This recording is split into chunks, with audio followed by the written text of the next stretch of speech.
Ano yun? Nakain ka na? Nakain na raw siya. Kaso magluluto pa lang ako eh. Sinisigawan na ako kanina eh.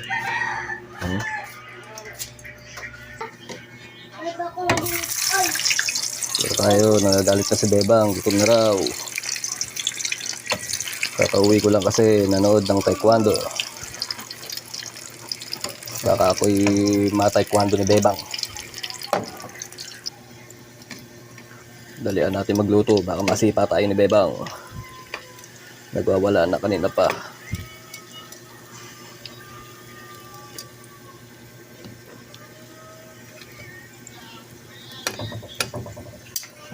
Ayun yung aking boss. Busy manood.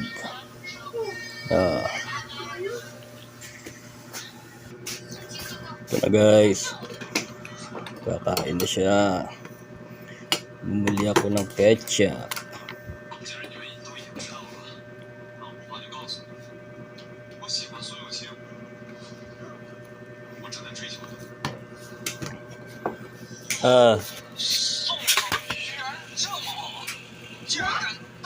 Ay, bad trip na Bebang sa ulam niya, nagwawala.